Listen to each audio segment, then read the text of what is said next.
Bueno, pues vamos ya con el primer tema del día aquí en Para Todos, la 2. Parece casi imposible no hablar día sí y día también de la economía y de finanzas. Los tiempos que corren, la situación personal de cada uno de nosotros, como podíamos ver en la encuesta, y las decisiones económicas que se toman en el ámbito internacional y nacional nos obligan a estar muy atentos sobre todo lo que sucede a nuestro alrededor.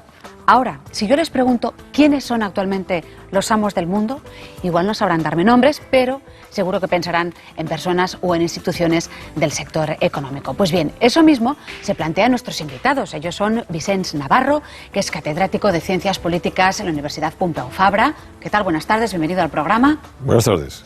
Y saludamos también a Juan Torres López, que es catedrático de Economía Aplicada en la Universidad de Sevilla. ¿Qué tal? Buenas tardes. Muy buenas tardes. Bueno, ambos acaban de publicar este libro que ahora van a ver, Los amos del mundo, las armas del terrorismo financiero. ¿Tal es el poder económico mundial por encima de las instituciones democráticas?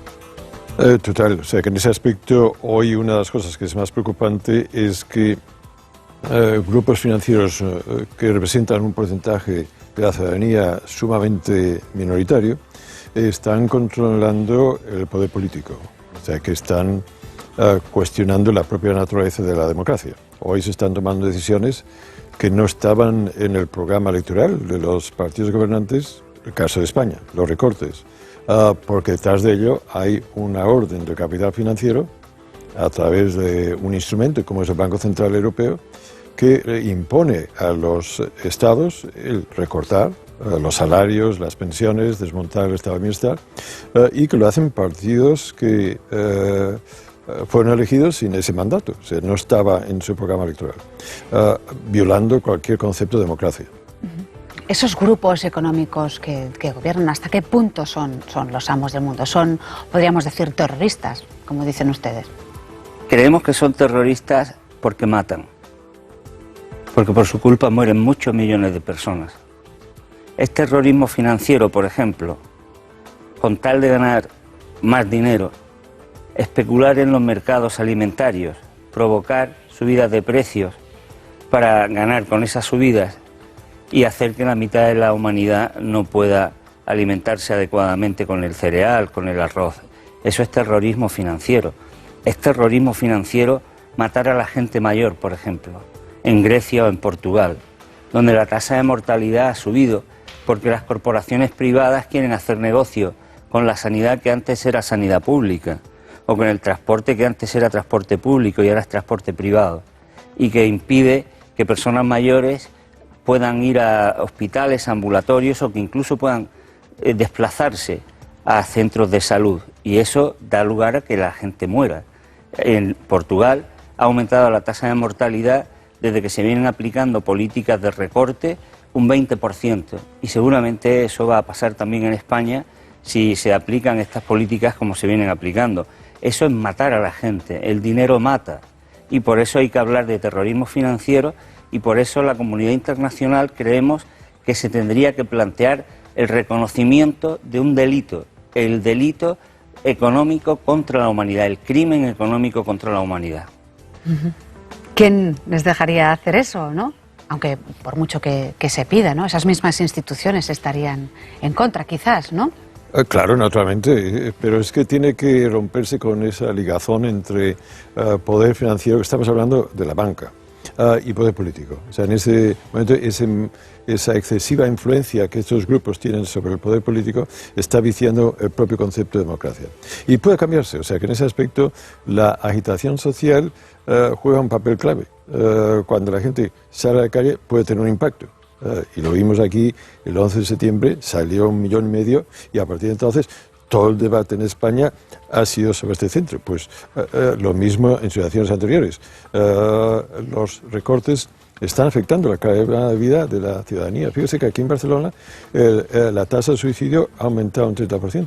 O sea que desde ese punto de vista esto está afectando la calidad de vida de la ciudadanía. Y la gente tiene que salir a la calle y protestar en cuanto a esto. Decir, basta ya. Y puede. Fíjense ustedes que la historia de España, los cambios más significativos que han ocurrido ha sido el resultado de que la gente ha dicho, basta ya salir a la calle. La transición de la dictadura a la democracia fue el resultado de una enorme agitación que ya no se recuerda, pero del año 78 74 al 78, España tuvo el mayor número de huelgas y de manifestaciones que se conocieron en Europa. Y eso fue que aunque el dictador murió en la calle, el dictador murió en la cama, la dictadura murió en la calle. La gente movilizándose puede cambiar la historia. Volvemos al momento actual, a esas instituciones, esas grandes instituciones financieras. Por ejemplo, el Banco Central Europeo, ¿no? Estamos más pendientes de lo que decide y de lo que piensa, porque afecta a nuestra economía, ¿no? La economía europea, la economía española. Exactamente, ¿cuál es su papel ahora? ¿Cuál es su poder real del Banco Central Europeo? Sí, el papel del Banco Central es muy grande y muy malo. Porque cuando se constituyó el Banco Central Europeo, la banca privada europea impuso que el Banco Central Europeo no fuera un auténtico banco central. Y le voy a explicar muy fácilmente qué consecuencia ha tenido eso. Si desde el año 89 hasta aquí, el Estado español se hubiera financiado a través del Banco Central Europeo como un banco central auténtico que presta a un Estado cuando lo necesita, ahora la deuda de España, la deuda pública, sería el 14% del Producto Interior Bruto. En lugar de eso, la banca privada presionó para que ese préstamo no lo hiciera al 0 o al 1% el Banco Central Europeo, sino que lo hicieran los bancos privados. ¿Cuál es la consecuencia? Que ahora nuestra deuda es el 90% del Producto Interior Bruto. Y no es verdad, es una gran mentira que la deuda pública española sea el resultado de que se despilfarra por parte del sector público, de que la sanidad es muy cara, de que la educación es muy cara. Es falso. La deuda pública en España es el resultado de esos intereses que hay que pagar a la banca privada y también, en gran parte, de un enorme fraude fiscal que en el 70% tienen o cometen las grandes corporaciones y los bancos, y las grandes fortunas, los amos del mundo. Bueno, dejamos el Banco Central Europeo, vamos, por ejemplo, con Alemania y su banca, que también parecen ser, vistos desde aquí, los amos del mundo, ¿no? Pero ¿hasta qué punto, por ejemplo, en el caso de la banca alemana, podríamos decir que es responsable también de la crisis, del panorama actual? Totalmente. O sea, fíjese que hay que tocar un tema que nunca aparece en los medios, que es la distribución de la renta. ¿Por qué las familias españolas están tan endeudadas?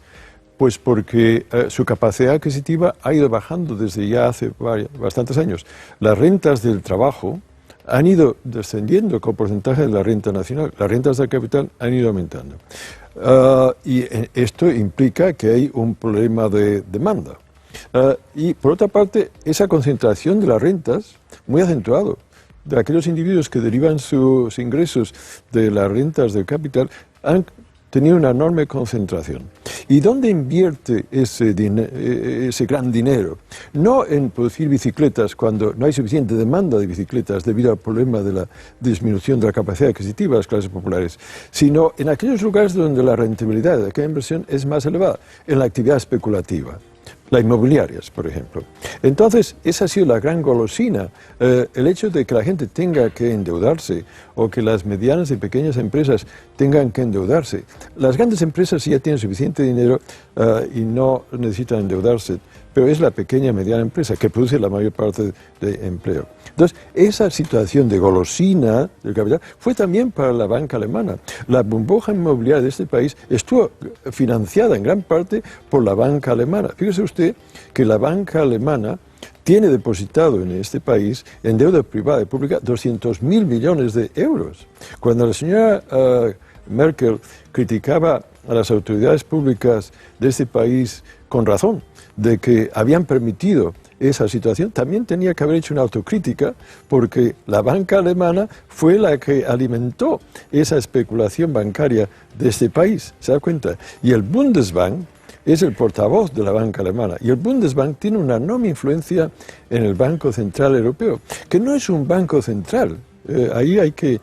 un banco central digno de su nombre, lo que hace un banco central, el Federal Reserve Board en Inglaterra, en Estados Unidos, o el Banco de Inglaterra en la Gran Bretaña, o el banco japonés, lo que hace es que se compra deuda pública al Estado. Entonces, ¿cómo se tendría que llamar el Banco Central Europeo si no es central? El lobby de la banca europea, sobre todo de la banca alemana. O sea que fíjese, no compra deuda pública, lo hace a regañadientes y poniendo condiciones. como que se desmonten las pensiones, se desmonte el estado de bienestar, etcétera, etcétera. ¿Qué hace el Banco Central? Presta dinero a la banca privada a unos intereses de menos de 1%, con lo cual la banca privada compra deuda pública a unos intereses de 6 o 7%. Oiga, es el chollo del año, ¿me explico? Eso es lo que hace. Y entonces, de ahí que en el presupuesto que acaba de proponer el gobierno español, 40.000 millones van a pagar a esos bancos esa deuda. Oiga, pero es que no debía pagarse esta deuda, porque compraron bonos a unos intereses de un 6 o 7, artificiales. ¿Por qué eran artificiales? ¿Por qué eran tan grandes? Porque el Banco Central Europeo no compraba los bonos públicos del Estado. Y era su obligación. Eso es lo que un Banco Central, digno de su nombre, hace. ¿Me explico? Vamos con más cosas, sigamos mirando con lupa, ¿no?, todo lo que ha acontecido. Ustedes citan la derogación de la ley Glass-Steagall como un momento importante. Una ley, pues bueno, que decidía que la banca comercial se separaba de la banca de inversión. Cuéntenos, sitúenos un poco en el tiempo y el espacio. Tradicionalmente la banca ha tenido una función, tomaba el ahorro de los consumidores o de las empresas y lo trasladaba a los inversores productivos, a empresarios que querían poner en marcha negocios. Esa era tradicionalmente la banca comercial, la que todo el mundo ha tenido a nuestro alrededor. Había también una banca de inversión que tomaba ahorro y le decía a su depositante, oiga, que vamos a invertir esto y a ver qué ocurre con estas inversiones, eran más arriesgadas. Había una ley en Estados Unidos que después de la Gran Depresión y después de las barbaridades que hizo la banca, prohibía, o mejor dicho, separaba las dos actividades. En la época de Clinton se abolió esa ley. ¿Para qué? Pues para que toda la banca pudiera actuar como banca de inversión especulativa. Y a partir de ese momento, los bancos, y cuando digo los bancos, las sucursales que tenemos al lado de nuestra casa, donde tenemos o tiene el dinero la mayoría de la gente, pues lo que se dedicó a hacer fue a tomar el ahorro y en lugar de dárselo a empresarios, actividad productiva, llevarlo a actividad especulativa. Cruzaron la línea. Y así se produjo pues una gigantesca bola de dinero en el ámbito financiero muy inestable. ¿Y qué ocasionó? Fíjate, hay un dato muy interesante. Desde el año 45 al año 70, prácticamente en el mundo no hubo crisis financieras. Prácticamente no hubo crisis financieras. ¿Por qué? Porque había controles de capitales, porque estaba bien regulada la actividad bancaria, porque había supervisores que estaban encima de lo que hacían los bancos. A partir de los años 70-80 desaparecen esos controles y ha habido alrededor de 130 crisis o situaciones de perturbación financiera. Cuando dicen que la crisis financiera es inevitable, es otra mentira. Hagan ustedes lo que se hacía en aquella época, pongan control, póngale un collar bien fuerte a irresponsables banqueros y tengan ustedes una actividad pública que controle el interés público y no deje que se puedan cometer todas las tropelías, engaños, estafas, mentiras que hemos visto que la banca ha cometido cuando se le ha dejado libertad pues a pequeños ahorradores, a las abuelas, a los abuelos, a pensionistas, a trabajadores que se ha comido sus ahorros para llevarlos a esos productos financieros súper complejos que muchas veces ni ellos mismos sabían lo que era, pero que era al final pura basura financiera. Ese es nuestro escenario actual. También otra cosa que ustedes afirman en el libro es que podría ser la banca pública, podría ser o sería una buena solución para evitar situaciones como la actual. ¿Por qué? Según su criterio. Mire, le voy a dar unos datos que ya le expresa el error del rescate financiero. Mire usted, desde diciembre del año pasado, el Banco Central Europeo ha prestado unos intereses muy bajos a la banca privada europea, 1 billón, repito, 1 billón de euros. La mitad de ese billón ha sido a la banca española e italiana. Fíjese la cantidad, 500.000. 500.000. Y, oiga, el crédito no está ni se le espera. O sea, esa ayuda a la banca que se justifica diciendo, mire, es que necesitamos crédito y entonces tenemos que ayudar a la banca. Pero oiga, a la banca se la está ayudando y ahora precisamente se ha pedido 40.000 millones de euros de las autoridades de la Unión Europea para, de nuevo, rescatar a la banca. La banca está recibiendo una enorme cantidad de dinero y el crédito no aparece por ninguna parte. Entonces, ¿cuál es la función social de la banca? Es ofrecer crédito. Si no ofrece crédito, ¿para qué está? Y es ahí donde, ¿por qué este dinero a esa banca? Hay que asegurar que los depósitos estén salvaguardados, pero eso ya está. O sea, la propia ciudadana que tiene ahí sus ahorros, ya el Estado ya les protege. Pero, ¿dónde va la otra ayuda? A esos accionistas, a esos banqueros que están viviendo en una vida lujuriosa totalmente escandalosa. Entonces, ya tiene el Estado español el ICO. ¿Por qué no? ICO es una agencia del Estado que ofrece crédito, lo mismo a nivel autonómico aquí en la Instituto de Crédito Oficial. Y entonces, ¿la banca pública? Se tiene que apoyar el establecimiento de bancas públicas o cooperativas de crédito, o que sea una responsabilidad pública la ofrecer este crédito. Oiga, este país ha tenido banca pública antes y no iba mal. Muchos países tienen bancas públicas y va muy bien.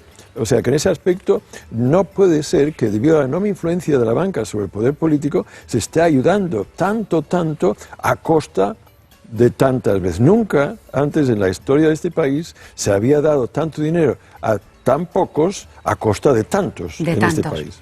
Estamos a punto de terminar, desafortunadamente, porque quisiéramos hacerles más preguntas, pero a mí me gustaría que nos dieran su opinión, o en este caso si me puede responder usted, sobre la propuesta de ATAC, de la Asociación Altermundista ATAC, de poner una tasa, ¿no?, que es realmente la Asociación para la Tasación de las Transacciones Financieras. Poner una tasa a las transacciones financieras, un poco poner coto a cualquier transacción financiera en ese sentido. ¿Qué les parece como solución? Es una solución de emergencia. Es como meter un palo en las ruedas de un tren que va a toda velocidad y que se va a estrellar contra nosotros. Porque mientras el dinero vaya a la especulación financiera, pues no va a la actividad productiva. Los empresarios que nos estén ahora oyendo, que crean empresas, empleo, pues evidentemente saben lo que necesitan. Necesitan financiación y necesitan clientes en la puerta de sus empresas. Si el dinero, en lugar de ir a financiar a la empresa que crea empleo, en lugar de ir a generar ingresos para la gente que se gasta en su vida normal y corriente en bienes y servicios, va a la especulación financiera, a productos financieros súper complejos que solo sirven para que las cuentas de los multimillonarios aumenten y tengan cada día más cero, pues entonces la economía no puede funcionar, explota cada 2 por 3. Entonces, ¿estaría de acuerdo con esa tasa? Totalmente, sería tan necesaria que cuando la proponían miembros de ATAC hace unos años, primero la puso un premio Nobel de Economía, James Tobin, pero cuando miembros más progresistas de ATAC la proponían hace 8 o 10 años, decían que estaban locos, que no se podrían poner, que es una barbaridad. Hoy día es tan necesario eso que hasta incluso autoridades conservadoras están diciendo que las ponen. Lo que pasa es que dicen hoy que la ponen, le dan el golpe en la cabeza los banqueros y al día siguiente dicen que no se puede poner. Bueno, pues Vicens Navarro, muchísimas gracias por estar aquí con nosotros un ratito en Para Todos Lados. También le agradecemos a Juan Torres López que nos hayan intentado contar más cosas sobre la situación actual y también que nos den soluciones.